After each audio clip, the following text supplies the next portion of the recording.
Hey guys, what is going on? It's your old pal CHH. Happy Halloween, man. I want to have some fun today. We're doing an ultimate slasher tier ranking. So because it's so many movies, not that I don't think I have an interesting opinion, okay? Yes, I would not argue that Leatherface is a as an icon, much less a slasher icon, but I don't see him in such a way. Like, I look at the big three as a slasher icons, and Leatherface and Texas Chainsaw Massacre is its own thing. I'm already starting off this maybe a little controversial. My point is this. Listen, there's 33 movies we're dealing with. I have a great tier ranking system. We're going to do this together. We're going to mix and match. We're going to do all the Halloweens, Nightmares, and Fridays.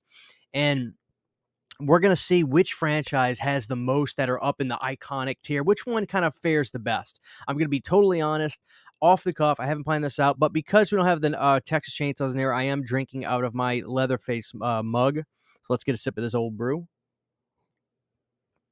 And listen, just because Halloween is today, and maybe you watch this tomorrow, the next day, on Planet CHH, it's always Halloween. It's always horror for most of you guys watching this. So don't worry about that. We live it. We breathe it. Man, I've got Shocker 4K coming. I got to review that. I've got The Tenant from Vinegar Syndrome. Man, we got Trick or Treat coming from Red Shirt Pictures and Synapse. Guys, relax. We live it. What are you worried about? Okay? It's going to be nice for us to have the holiday back to ourselves because we do live it. Right now, everybody's enjoying it, but let's have some fun, guys. Let's do this tier ranking. So here's what we're working with, guys. Check this out. I do apologize for all the the ads that pop up on this site. I do apologize. So let's name our tiers. The S tier, the top tier, is going to be iconic slasher. Let's do that. All right. So how's that, guys? We got iconic slasher for tier 1. Tier 2, we're going to do super slasher. So basically, that is just like, if it's not iconic, it's close to it. For the third tier, we'll do good slasher. All right, for the fourth tier, we'll do charming but lacking. Because let's be honest, a lot of these old movies, they are charming. We can agree on that. And then the last one is going to be the stale bread. That's just a bad one. That is bad. All right, so here we go, guys. We got iconic slasher, which is like iconic. It is. You can't get better than this. They can't improve this movie. It's an iconic movie. It's perfect. We have that. We have super slasher, good slasher, charming but lacking, and stale bread, guys. All right, so here we go. Let's go with our first one, which is Halloween. All these are mixed and match. Halloween, guys. Let's just put Halloween in the middle for now. Listen, with Halloween, how do you get much better than that, right? Halloween is without question going in the iconic slasher tier. That's there's no ifs, ands, or buts about that. All right, the next one we're dealing with was Freddy versus Jason. All right, so with Freddy versus Jason, guys, this is interesting. Where are we going to go with this one? I got to be honest. I'm a little iffy on where to put this one. So here's the thing about Freddy versus Jason. A lot of people have a lot of opinions about this movie. Some really good, some really bad. Me, the older I get, the farther away we get from this movie in time, it's hard to hate on this movie. With that being said, could it have been better? I think it could have. But at the same time, guys, I think you can agree it could have been a hell of a lot worse. So I think we can put Freddy versus Jason in the... See, I really like the battle scenes, but I have issues with the movie still. Let's put it in charming but lacking. We could have done a little bit better of a job with the story and the way we use these characters in the story. And I am one of those dudes that doesn't get over Kane not being in this. I think it could have been great. I like Ken, but Kane would have been the guy. We'll put it in charming but lacking. All right, guys. So next up, we've got Friday the 13th, Part 5, A New Beginning. Listen, as time goes on, a lot of things change in my life, but some things never change. Friday the 13th, Part 5 is about as much fun as you can have with a slasher film. Is it iconic? I don't think so. Is it a super slasher? You're damn right. It is a super slasher. So we're definitely putting Part 5 in the super slasher tier. Next up, we've got Friday the 13th, Part 7, The New Blood, guys. Where are we going with this one? What are you guys thinking? I might have a controversial opinion on this. Look, I feel that Part 7 gets a little bit lost in the weeds, especially when I talk to Friday fanatics, which I am one. I'm a Nightmare and Friday fanatic. Those are my two favorites of all time. You know, there's a couple Friday movies that always get mentioned when I'm talking to fans. Part 2 a lot, Part 6 a lot, and I don't know. Maybe there's another one that I could throw in the mix, but Part 2 and 6 I feel are the fan favorites. Excuse me, Part 4 and 6. 2, 4, and 6 are the ones I feel are the fan favorites. 7 kind of gets lost in there. I think 7 is fantastic. Bad News Cruz, I think, is one of the greatest characters, non-Jason characters from the series, and I think it's a good movie. So I'm going to put Part 7 in Super Slasher. I think Kane absolutely kills it in this movie. I think he had something to prove. I am a huge fan of A New Blood. So New Blood's definitely going in Super Slasher. Maybe you guys will disagree with that. I don't know. Next up, we've got New Nightmare from Wes Craven. So, you know, I go back and watch this one every now and again, and I have two opinions on this. My first opinion is it's a great movie, but, you know, it's a great movie, but the first half is a little sluggish. And then my other opinion is it's clear that in the Nightmare world, this is a fan favorite. And the second half of the movie, some of the visual stuff Wes does is sensational. There are things that are just really silly, like Wes Craven trying to act, and he can't lose that shit-eating grin on his face when he's talking to Heather. Bob Shaye's ridiculous. Come on, Heather, kids love horror. You know, all that stuff. But listen, there's no denying that New Nightmare made Freddy a tour de force again. Horrifying. New Nightmare is a super slasher, in my opinion. There's no doubt about that. Oh boy, here we go. Halloween 2018. This is where things get a little dicey and spicy, ladies and gentlemen. So listen, with these new Blumhouse ones, I watched these last year. I'm not watching them again this year. Maybe next year we'll revisit those again. Let a little time go by. But I did not revisit the Halloweens this year. How do I feel about this movie? I think the score is fantastic. I don't like the story that much. It's all ass backwards to me. But I think out of the three, this one is going to age better. Out of the three, that's my opinion. So I'm gonna keep it in good slasher. I'm gonna keep 2018 in good slasher. So we actually have our first good slasher of the list, ladies and gentlemen. So there you have that. Next up, we've got a Nightmare on Elm Street 4. Here we go. Sorry, Nightmare on Elm Street 4, The Dream Master. So this is where things get interesting. Dream Warriors is talked about so much by the Nightmare fans, including myself, and I love it. But when it comes to Part 4, this is where my super fandom comes into play because I feel like I can speak on this. The reality is, don't talk to me about great soundtracks in the Nightmare films and bring up Part 3 first. Listen, I love Dokken. I love Dokken. Who doesn't love Dokken? Dokken's a great hair metal band. Dream Warriors is a great song, but still, it's not even like top 5 Dokken songs. Unchain the Night, In My Dreams, Breaking the Chains. Like, there's other songs above that are great for Dokken. So like, I don't like it when I hear people say that's the best Dokken song. To me, I want to be that person that says, okay, we'll name 5 more songs, which is such a jackassy thing to say. But I get so, it's rinse repeat. You hear it all the time. You want to talk about great soundtracks. I've been on record. I'm going to say this again, guys. Nightmare on Elm Street Part 4 has the greatest soundtrack from any horror film ever made. You've got Go West. You've got Vinnie Vincent Invasion. You've got the Sea Hags. You've got Billy Idol. You've got so many great songs. You've got Back Against the Wall with the Divinals. It is a perfect soundtrack. It's one of the greatest horror movie soundtracks of all time. Without question, I am putting Nightmare on Elm Street 4 in Super Slasher. I think it deserves it. It is insanely good. I think it's as good as Part 3. I think I even prefer 4 to 3 now. In terms of just the whole movie is such a great movie. I love 3. Don't get me wrong, 3 is amazing, but there's something about 4 that as more time goes by, like that's Freddy. That's super pop culture Freddy. Next up, we've got Halloween Resurrection. Here's the thing.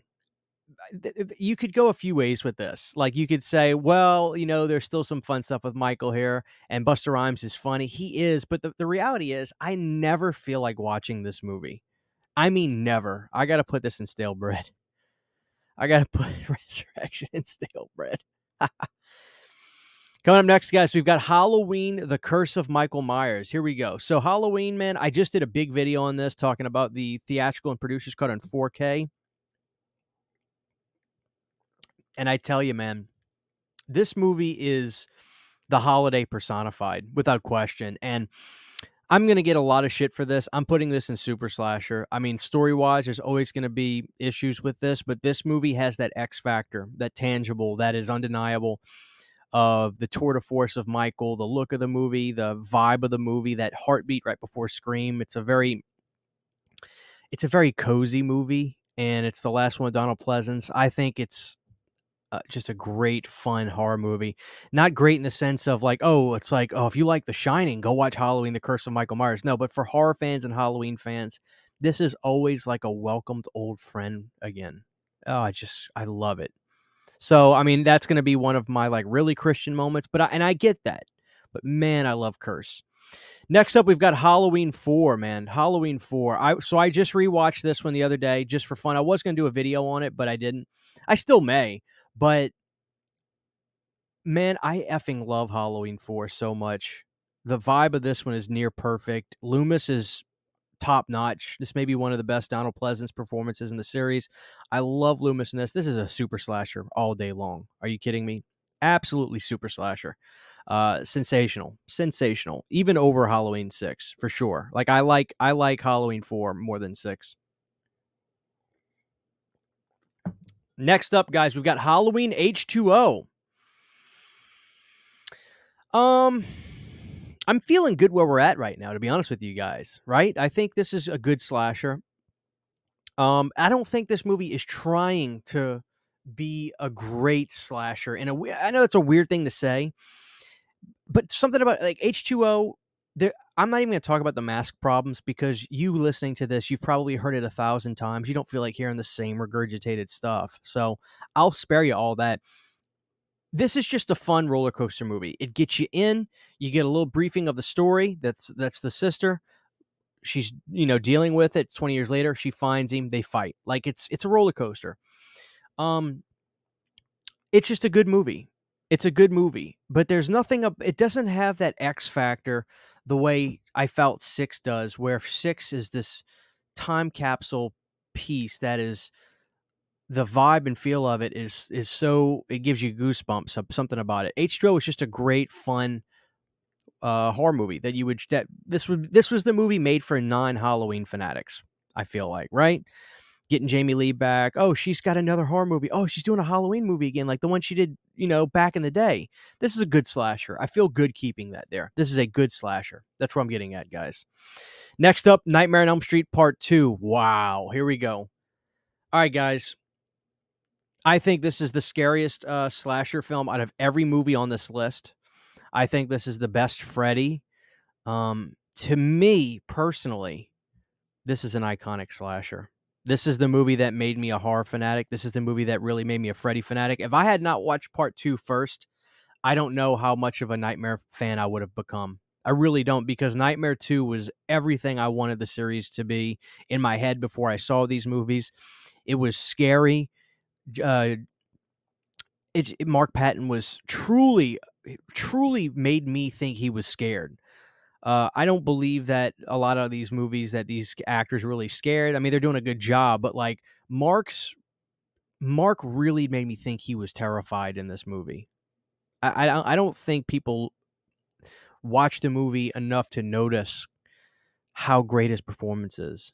Maybe a lot of you do watching this, so I don't want to insult you, but my point is, I just think Mark's performance is the best in the entire series. He truly made you think he was fearing for his life in this movie. This is the scariest Freddy's been. This is the best. This is the absolute best. I got to put 2 as an iconic slasher.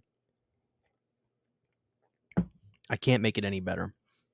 Next up, A Nightmare on Elm Street, Part 1. Are you kidding me, man? So we just rewatched this for the 4K, most of us watching this video. Yeah, are you kidding me? Part 1 is an iconic slasher. There's no doubt about it.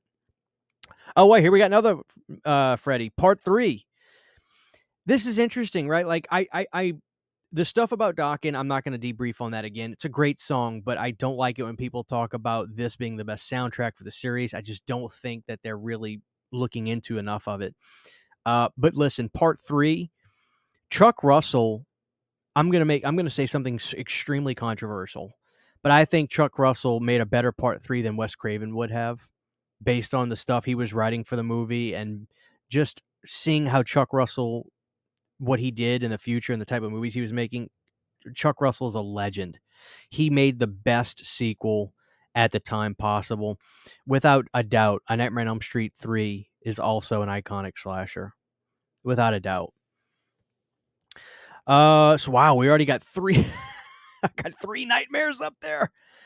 I don't think a lot of you I'm thinking a lot of you would disagree with 2, but I don't think a lot of you would give me pushback on 1 or 3. I really don't. 2, I understand. I'll take I'll fall on my sword for 2. But 3 and 1, I don't think you guys would argue with me.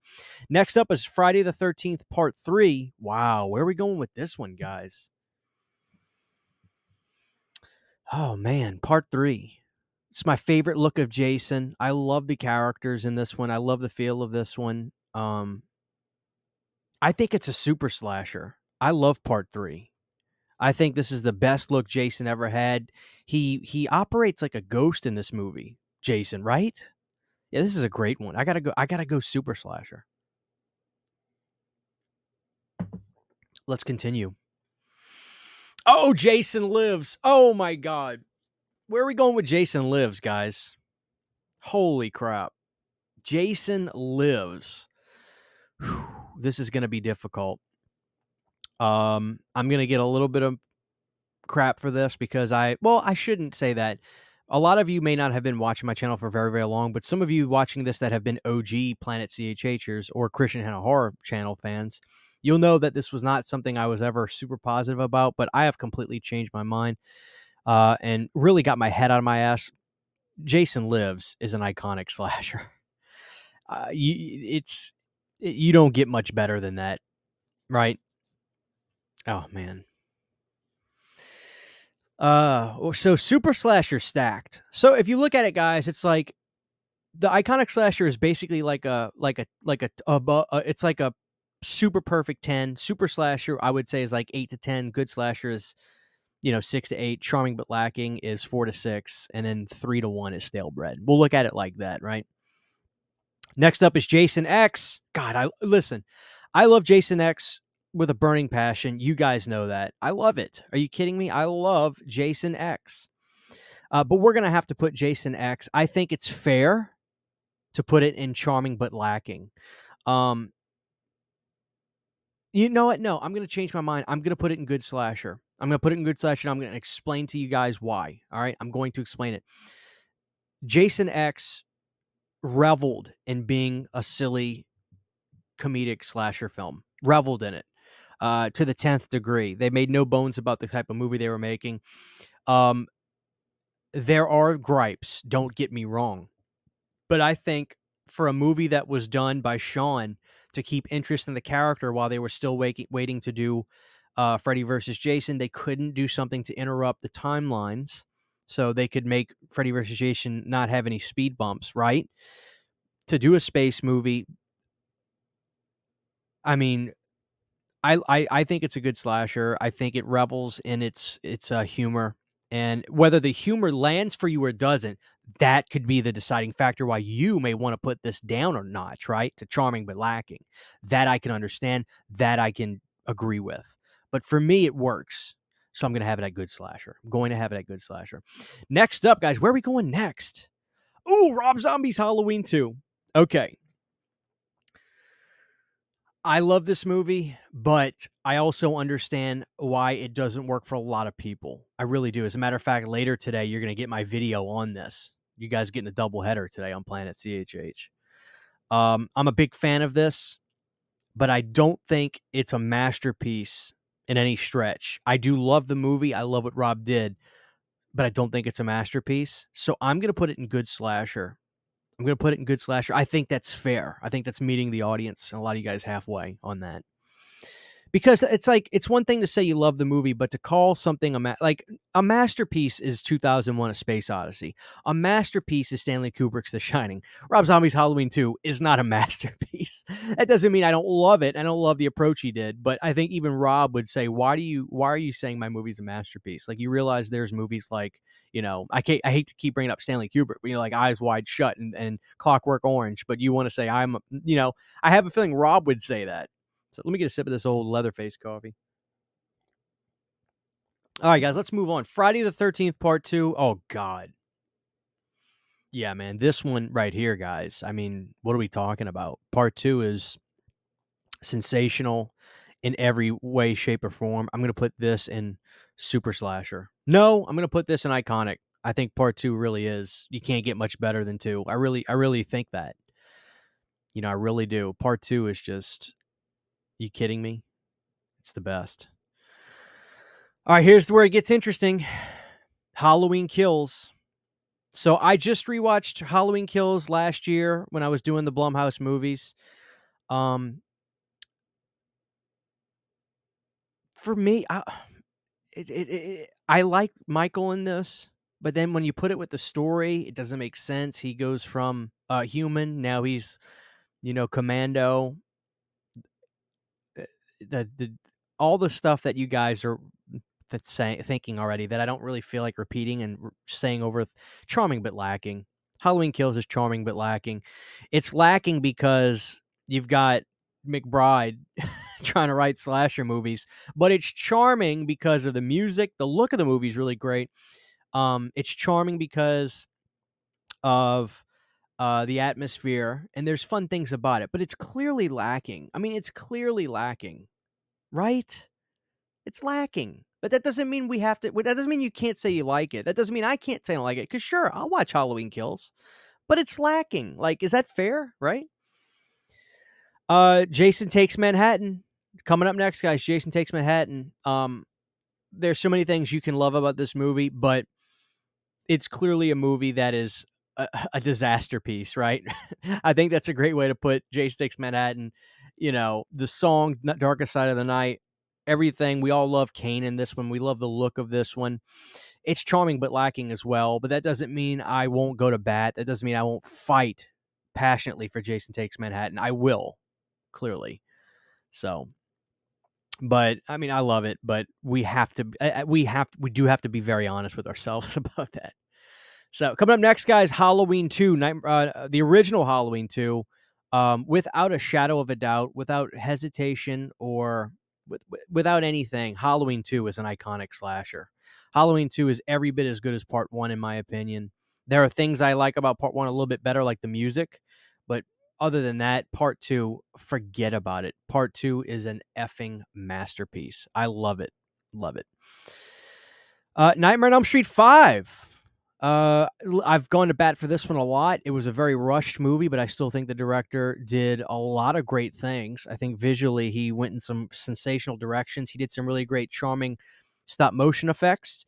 But the story is a little confusing. I still kind of get confused by it a little bit. Hopefully, I'll put it in charming but lacking, although I'm a big fan of Part 5, especially all the Baby Freddy stuff. All the special effects stuff is sensational. If we can get the physical release of the uncut version soon, which a little birdie told me that might be happening, but if and when we get that, then I will say I think a lot of you will put it in good slasher, but I think the most of you right now will put it in charming but lacking, because all the effect stuff is going to blow your mind. All right, guys, next up, Rob Zombie's Halloween. Wow. I like this movie. I understand people's gripes with it. For me, though, it's a well-made movie for Rob. I I think he did a lot of fun stuff with this one. I like a lot of the directions he went, but there's also things I don't love either. At the end of the day, though, I think it's a good slasher. I do. I do. I think it's a good slasher. With that being said, let's move on. Next up is A Nightmare on Elm Street, 2010. Yeah, without question, this is stale bread.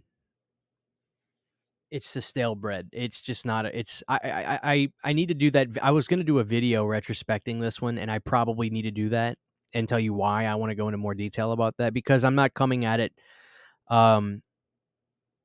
any other way than just purely honest how I feel about it. You know, I'm not, even though Nightmare is my favorite, I'm not going to just vehemently try to defend a movie that I don't think was good enough. This movie was not good enough in a lot of ways, but there are some things I do like about it. But overall, man, it's stale bread. It's stale bread, in my opinion. It's the worst out of all the slasher remakes. Like, I'll take Halloween, Friday, Texas Chainsaw, all of those above Elm Street. All of them. Speaking of, we've got Friday the 13th, Friday the 13th, 2009 coming up. Guys, listen, I'm a huge fan of this one. I think it's a great movie, a great remake. It's a good slasher. And I really implore you guys to get your hands on that 4K that Arrow did, and you can listen to the director talk all about the making of this movie and shed a lot of light on things that people have opinions on that are just, you know, I understand where those opinions came from, but when you hear him describe the process of making the movie and the things that happen, it might change your perspective a little bit. I know it did for me. Let's go, guys. We're almost done. Jason Goes to Hell. Guys, listen. This is the last classic vintage feeling Friday the 13th movie. Truly is. This movie is over the top fun. I love it to death. It is zany. It is wild. It revels in itself. It has one of the best endings of any horror movie I've ever seen, with Freddy grabbing the mask. My brain wants to say charming but lacking. My brain wants to say that. My heart wants to put it in good slasher. So I'm going to go with my heart on this one, which this will get me in trouble. There's no doubt about that. Freddy's Dead. Again, Freddy's Dead is totally misunderstood, I still think. A little bit. I really do.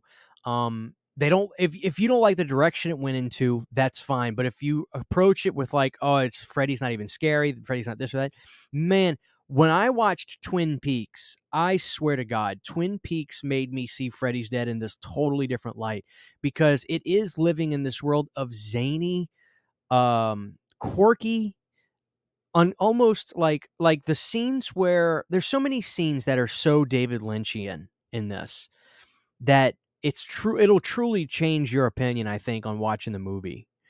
I think Freddy's Dead is remarkably fun. I love it to death. It is one of the best soundtracks as well. Don't get me started. Fate's Warning, Iggy Pop, Goo Goo Dolls. I think this movie will have a renaissance. I'm going to put this in Super Slasher. It will have a renaissance. This movie is so over the top, different, and wacky. It's going to have a renaissance. Mark my words. Next up, guys, Friday that one's definitely going to get me in trouble. Next up, Friday the 13th. Man, are you kidding me? This is iconic. I will not stand for the hate on Friday the 13th one. I think this is one of the best movies. I don't think Sean gets enough credit. He made such a spooky, atmospheric slasher movie, without any doubt, man. Like the scenes of Alice in the cabin, where, you know, just the ambiance of the woods, the forest, the cabin are creeping into the, it's perfection. I will not stand for disrespect on Friday 1, man. I love that movie so much. Next up, Halloween 5. Here's the thing with Halloween 5. I love Halloween 5, right? It's got its issues. I'm going to put it in charming but lacking. But I do like it quite a bit. The quirkiness is what I like about it, essentially. But there were things about this movie where clearly they could have just done a new take, but they were so rushed they couldn't. There were lines of dialogue that, like, hey, we could have done that a little bit better. You know, it's charming but lacking. This is the definition of charming but lacking. Halloween 5. I love it. Next up, Final Chapter. Without a shadow of a doubt, this is iconic. This is, in my opinion, Final Chapter may be pound for pound the greatest slasher film ever made. One of them. One of them. Part 4 is just perfection. I mean, are you kidding me? Yeah, love it to death. So next up, guys, we got 2 movies left. Halloween 3. This is obviously not a slasher film whatsoever, but you know, what are we gonna do? We're just making an exception. Without a doubt, this is to me one of the greatest 80s horror movies of all time. This is my favorite Halloween movie. Halloween 3 is iconic. I love it to death without any hesitation. I'll tell you that. And last but not least, we have Halloween Ends. Definitely charming but lacking. Definitely charming but lacking. Yeah, I have a lot of issues with Ends, but I do like a lot of things about it. I like the cave stuff. I think visually it's fantastic. I think the score is better in this one than Kills that they did, the Carpenter and his kid. But the story, a lot of it feels ass backwards. When he's missing, she unlocks the door and, you know, bakes the pies. I would not be sleeping at all. I would have a shotgun in both hands every night I went to bed with my doors locked. And like when he's missing, when you don't know where he's at, that's when I'd be doing that. There's things about this one I'll never understand. It'll never make sense to me. But as a movie, it's not like a painful to watch. I can still watch it and enjoy the visual styles of stuff they did. But storyline wise, this is going to go down in the history books as one of the most ass backward stories of all time. So there we go, guys. So who got the most in the iconic tier? Halloween has 1, 2, 3. Nightmare has 1, 2, 3. And Friday has 1, 2, 3, 4. Friday has 4 in the iconic ones. Wow. There's probably going to be a lot of stuff people here disagree with, but this is my personal list. You know, I'm not saying this is anything definitive. I'd love to know what you guys think about this. Please let me know down below. This was so fun. Stick around for later today, guys. I've got a Halloween 2 retrospective, Rob Zombie's Halloween 2 coming out. Have a great day. God bless you guys. Happy Halloween, and I'll talk to y'all soon. Take care. Huge giant thank you to all of my Patreon supporters. Without you guys, this would not be possible. To get behind the scenes photos, videos, music, private live streams, and much more, you can subscribe to my Patreon for as little as $1 a month. Thank you to my patrons.